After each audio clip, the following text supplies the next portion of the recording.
Welcome. My name is Maria Elizabeth Calderon. I am the host and board member of HLAI, Leading with Purpose, our first episode, our legacy, our future, the story of HLAI and what's ahead. For more than 3 decades, serving the Hispanic Lawyers Association of Illinois has served as a powerful voice for justice, representation, and community. From supporting future attorneys to advocating for equity in the courtroom and beyond, HLAI's impact reaches far beyond the legal profession. Today, we are honored to sit down with the president of HLAI, Cindy Medina Cervantes, and past president Jennifer Crespo, to reflect on the organization's rich history, celebrate its accomplishments, and learn about the bold vision guiding its future. We're going to start with the history of HLAI, the importance, the foundation of this powerful and important organization in Illinois. Ms. Cervantes, could you please let us know, start with the big picture. Tell us about HLAI. When was it founded, and what was the vision behind it? Yes, of course. So before I begin, thank you, Maria, and I'm so excited to be doing this first show with you both. So again, I'm the current president of HLAI for the 2024-2025 year. And, you know, this has been an honor for me to serve in this capacity. So HLAI was actually founded in 1995. It was actually organized, or it was organized by multiple organizations that came together with the intention of promoting and supporting the advancement of the Hispanic and Latinx attorneys here in the state of Illinois. And we actually also support the Hispanic community here through some of our initiatives. So that was the intention of us bringing this organization. Okay. And going beyond those early days, could you elaborate, either Jen or Cindy, on some of the challenges when this organization started? Thank you so much, Maria. Cindy, thank you very much. I've been on HLAI's board for almost a decade now, and I've actually been a part of the organization for longer than that. The early days of the organization, the biggest challenge that we had was the fact that there were so few Latino attorneys. Our board, the number of directors that we have has grown in recent years because of the increase in the number of Latino attorneys that we have, who are not just practicing law, but are committed to being engaged in a diverse organization that celebrates differences and similarities. Could you elaborate a little bit of, I know you weren't around maybe 30 years ago, but just some of the challenges you've heard from the founders that those earlier board members faced? Absolutely. So part of the challenge when there are so few people in a group is funding. The resources available to hold events and continue to promote the mission and the vision of the organization was very limited, even 20 years ago. In fact, it's been only in the past decade that the organization has been able to award thousands, hundreds of thousands of dollars in scholarships over the span of this past decade to an increasing number of law students who want to pursue this profession. But when there is such a lack of funding, it really does impact the ability of an organization to have additional resources be available to its membership and the community that it serves. Yeah, and just to put it into perspective, what Jen was saying in terms of the number of attorneys here in the state of Illinois that are Hispanic and Latino descent. So according to the ABA, there was about 62,000 attorneys that here in the state of Illinois as of last year they were accounted for.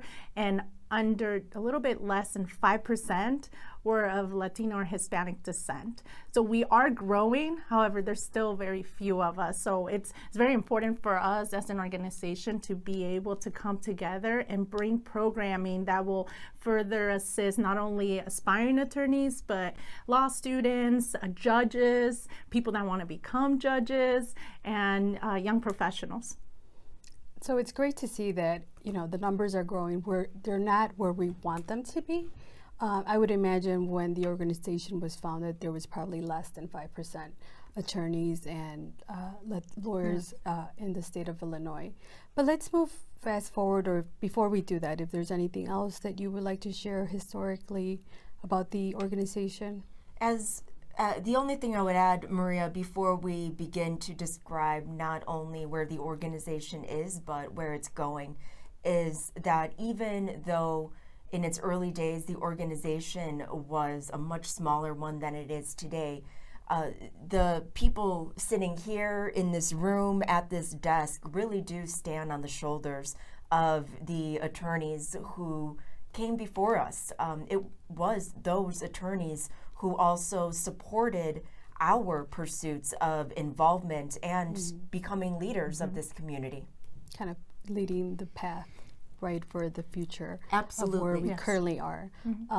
Also, if one of you would like to elaborate on the status of HLAI, we are a nonprofit. Yes, so we are a non-for-profit organization. We actually have a charitable arm called HLAI Charities, and through HLAI Charities, we award a lot of scholarships. Actually, Jennifer Crespo is one of the members on that board, and she has worked also tirelessly to ensure that we fundraise money to give these law students or help ease some of their financial burdens. So currently, in terms of the organization of HLAI, currently we are comprised of around 400 members. And again, we represent attorneys all over the state of Illinois. We currently have 17 board members, 2 of them sitting here with me. So Maria is actually also one of the chairs for the Latina Lawyers Committee, and Jennifer Crespo here also chairs the LGBTQ+ as well as the Community Outreach Committee with myself. And in terms of the subcommittees that we have 16 active committees within the organization, which we always encourage our members to participate in, because there's so much that you can do within these subcommittees that can, again, help or make a difference not only for other attorneys but also for community. Thank you so much, Cindy, for saying that aspect about HLAI's, really robust and engaged, involved directors and members. One of the things that I've really admired the past few years with the leadership that this organization has had is the fact that we really prioritize collaborating not just with other Latino organizations, not just with other legal organizations, but so many other entities. As you mentioned, we have a very active LGBTQ+ committee. We regularly host and collaborate on different events with LAGBAC, which is the Lesbian and Gay Bar Association of Chicago. We've been able to support our members who identify as LGBTQ and Latino, knowing that they feel like they have a home in both legal bar organizations is something about which I am very, very proud. Yes, and like I said, we have the Latina Lawyers Committee, and through that one, I'll let Maria actually speak about it and the initiatives that she's done this year. So thank you, Cindy. Cindy asked me to be part of the Latina Lawyers Committee, which I'm very honored to be one of the co-chairs. This year we were able to host the first ever fireside chat with Maria Bocanegra, the president of People's Gas, which was a wonderful conversation, not only for our attorneys to hear, but also our law students and aspiring law students, because she really provided a perspective of how it is to be in those spaces that we still continue to be underrepresented. So thank you for providing that space for us, the Latina lawyers.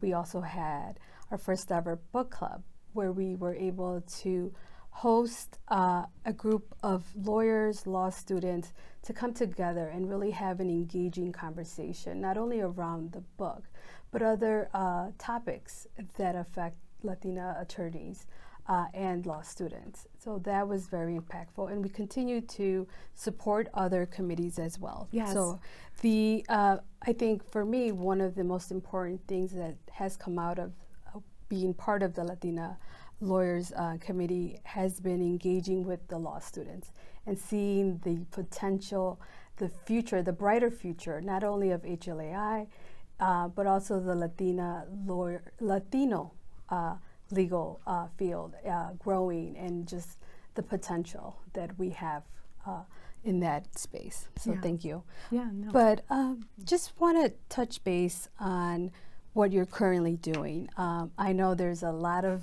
members, many committees, which you've not only continued from the established committees, but you've also created new ones for this year. Could you expand a little bit on those milestones that you have reached, or in the past, in the last few years, that you feel has propelled HLAI moving forward with this mission? I think one of the initiatives that was very important for this year was doing more community engagement, which we've had the opportunity to do that through the Community Outreach Committee. And one of the things that I'm really proud of is we were able to establish a rapid response network, which was intended to support our migrant community who is currently facing challenges. So through the Rapid Response Network, not only have we done Know Your Rights workshops, but we actually did our first ever clinic, pro bono clinic, in collaboration with Latinos Progresando and also the Center for Disability and Elder Law, which we had somebody from there come in and actually train our attorneys to do this pro bono work. And we're still very active within that committee. We're always looking for people to come and volunteer. And I really look forward to continue growing that and like strengthening our relationship with other non-legal organizations. I'm also very proud of all the other committees, like I said, and I encourage our members to get to know the committees, get familiarized with them. We have the Latina Lawyers Committee, we have the in-house council, we have the Attorneys in Big Law, we have the Young Lawyers section, which is very active. I know they do monthly workout events. We also have the IP committee, which also does a monthly get-together in the morning. It's a very informal way for you to just get to meet other people within that professional environment in the IP sector. We also have the membership committee, the law school pipeline committee. Again, we just have so much. And again, like I mentioned before, we're very active in all of them. Now, before I get into more about the committees, I do want to educate our members in terms of some of our key events. So HLAI every year hosts 4 primary events, which is our gala, and that is when the new board gets installed. That happens in October. Then we have our annual holiday party, which is put together with our organization as well as our charitable arm, HLAI Charities. And that event is very important because all of the sales that we have from there actually go toward HLAI Charities, so for the scholarships of law students. Cindy, let me interrupt you for a quick sec. Would you like to share with our audience the amount of scholarships that we were able to award last year? Yeah, so last year, for first time ever, we were able to award over $50,000 in scholarships. And I know that amount's only going to continue to grow with the support of you and everybody else that comes and joins us, right? And if I may, just to talk a little bit more about these scholarships and the importance of them. The scholarships that we award go to law students who are going to be preparing to take the bar exam. The bar exam is a 2-day exam. It costs money to sit for the exam. It costs money to study for the exam, in addition to the incredible expense of law school. The scholarship is also awarded to law students who want to pursue internships in public service areas, many of which do not have a paid internship program, many of which are on volunteer bases. And HLAI Charities is able to award stipend amounts to law students who are pursuing these nonprofit opportunities. Our scholarships also are awarded to students not currently in law school, but who want to attend law school and need to sit for an exam to attend law school, known as the Law School Admissions Test, LSAT. This exam is something that we really want to help people pass. We really want to help people get into this field. The way that the profession has been set up for decades has not been inclusive or in any way, shape, or form easy for people in our community to enter into this profession. Even to this day, the barriers such as the cost of law school, the cost of the bar exam, taking the bar exam, when you imagine law students, many of whom in our community live in multi-generational households and don't necessarily have a quiet place to study for this rigorous exam. So by providing these scholarships, by providing this somewhat of a safety net for students, we're really able to contribute meaningfully to the difficult task of not only getting into law school, but passing the bar exam and entering the profession. HLAI Charities was developed in 2006, so some years after the HLAI board was officially formed. And again, as I had mentioned earlier, resources and funding are so important, and it was because of the growth of the Latino community and our impact and our influence and our ability to garner more interest in our mission and raise funds to support the next generation of Latino attorneys. As Cindy mentioned, in Illinois, the percentage of Latino attorneys is quite small, only about 5%. So we still have a very, very steep uphill that we need to encounter together. Yes, so going back, holiday party. Yeah, we have the holiday party, again, which everything we fundraise goes to charities. Then we have judicial reception. That event's actually geared toward members of our judiciary. So it's a great opportunity for us to connect with judges, and that usually takes place in February. And the last event we have is our annual golf outing, which we've been selling out every year now. And that event also is part of the money that we fundraise also goes to charities as well. And Cindy, could you also tell us a little bit about the clinic that you hosted for the first time ever at the golf outing? That's important also to let our audience know, because it's a sport that not very many Latinos participate in. Yeah, so this year we wanted to make sure that we were doing something more unique, right? Especially for women that oftentimes don't feel too comfortable. I know at least myself, I didn't feel too comfortable golfing. So we decided to put together a golf clinic. And I believe all the feedback that I got was very positive. And so we had 2-3 instructors, and we had about 10 to 15 people that enrolled, and I'm really hoping that we're able to bring this back, because it's a good opportunity for people to not only learn an important sport where I've heard a lot of business transactions happen on the course, but also like to get to know other members. Definitely. I just want to touch base on that really quickly. I was able to participate in the clinic this year, which I want to congratulate you and HLAI for really pushing forward that initiative. All the feedback from everyone that attended the clinic was very positive, because one of the things that, besides improving our swing, was the networking opportunity. When you go out to these golf outing events, you're able to spend time with a group of 4 people for a couple of hours. So you really get to know them and potentially, future business, or really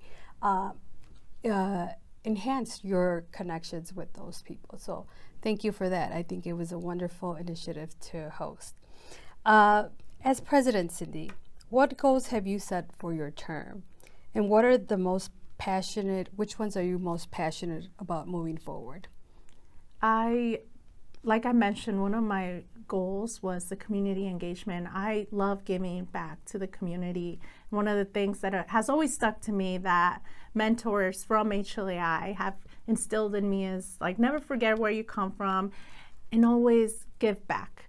So with that said, for me this year was very important to be more active in the community outreach committee, which I happen to be one of the chairs. And again, I really have tried to work together with other non-league organizations to put together events that will help impact people here in the city of Chicago, or even outside. In terms of one of my other goals was, just like I've been empowered, my intention was that I was hoping that I could touch some of our board members and members and empower them to eventually them become those leaders that I really look up to. And, again, empowering others was very important for me this year. And what was one of your themes for this year? It was unity, and really coming together inclusivity. With your board and the community, given the challenges that the Latino community is facing currently. Yes, so absolutely. Congratulations on really, putting that forward and putting an initiative that will have a great impact on the Latino community. So we know representation matters. How is HLAI working to ensure Latino voices are heard in the courtrooms, in the boardrooms, and beyond? Well, as Cindy has talked about some of our committees, the reason the list of committees we have is so robust is because there are so many more Latino attorneys now than there were 30 years ago, that not only are we trying to get into those spaces, we are in those spaces. We have attorneys at big top around the nation law firms. We have attorneys who are executive directors, who are general counsels, who are partners, who are managers. We are now in those spaces. So not only are we trying to actively recruit more people to be in those rooms with us, we have taken those rooms. We belong there.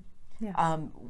Because of how long I've been with the organization, I've had a very unique, and it's an opportunity about which I continue to be honored, that I have witnessed this organization truly grow from maybe 100 members, a few people on the board, barely any annual events that regularly took place, to something where we had a sold-out event at Navy Pier less than a year ago, where we had almost 600 people from our community, elected officials, attorneys who are in boardrooms, who are those executive directors, who are those partners, sitting together to celebrate not only our advancement, but our culture. So we continue to value where it is from where we have come, as Cindy mentioned, by continuing to infuse our culture through our music, through our art, through our food, into almost everything that we do. Thank you. Cindy or Jennifer, what partnerships, initiatives, or events are you most excited about this year? We've done a lot of partnerships. I know, and I actually will say I remember when Jennifer was president, she really emphasized us partnering up with other bar organizations. For the first time ever, we had a joint event with the Women's Bar Association. This year also, we were actually able to do one with the Black Women Lawyers Association, which I was very excited about because it was an etiquette dinner. And it was a great time. There's been others, right, that we've done with other organizations. There's been so many. Cindy, as president, you have really embodied our mission, our values, and our beliefs to be engaged, to be involved, to be inclusive, and to be unified. This past year, HLAI was a co-host of the annual Latino Unity Day, which has been going on for 15 years now. It's an officially recognized day of advocacy in Illinois' capital, Springfield. And this year, HLAI had almost 30 attorneys, people from our board, from our executive teams, our law students, attend this 2-day event in Springfield and meet with legislators. And now we also know we belong at the Capitol. We belong amongst legislators. Not only are we advising on policy and the law, but we are ready to make those laws. Yes, and thank you for helping us put that together. We're hoping that next year we'll increase 30 to 50 and more. And more beyond. Would you like to talk about the event coming up in September, the symposium? Yes, so we have the State of Latinos in the Law Symposium, which is free of charge. I encourage anybody that's interested in attending to be on the lookout once we release the registration page for that. That's going to be on September 19th, so that's one of our next biggest events. We also have our annual gala on October 3rd, and that's when the new board will come. The next president will be Julio Costa, and I'll still be on the board as media past president. Okay, ladies, as we look ahead, right, as we're looking at the legacy of HLAI, it's been 30 years, celebrating 30 years this year, which is a great achievement. What is your vision for HLAI in the next decade? Jenna, if you would like to start. In the next decade, I want to be in the double digits in terms of the percentage of Latino attorneys, at least in Illinois. This is a great state in which to practice law. I encourage anyone who is interested in being in this profession of law to come to Illinois and practice here and join our community. I want to continue opening spaces for us. So because I do believe that while we do hold already spaces in very different sectors, there's still, we could grow in those spaces even more. Okay. And what message do you hope to leave to young Latinos considering a legal career? What advice would you give them? Go ahead, please, President. I would say, I myself and as well as other attorneys that I've met, we're first generation. And I would say, don't feel intimidated. You're not alone in this journey. Don't ever feel like you need to struggle. We're here to support you. We're here to provide whatever resources we can. If one of us doesn't know, I'm sure we will have a connection that can help you. And how could they reach you? Oh, how can they reach us? Well, I encourage you to follow us on Instagram, LinkedIn, and Facebook, or also go to our HLAI website, which is HLAI.org. Now, if you're interested in, you're more than happy to also reach out to us personally at membership at HLAI.org, or myself at president@HLAI.org. Thank you so much, ladies. We really appreciate you coming to our first episode. Thank you. We hope to host a monthly episode, and we are very honored to be celebrating HLAI's 30th year this year. So thank you so much. Thank you. Thank you. Thank you.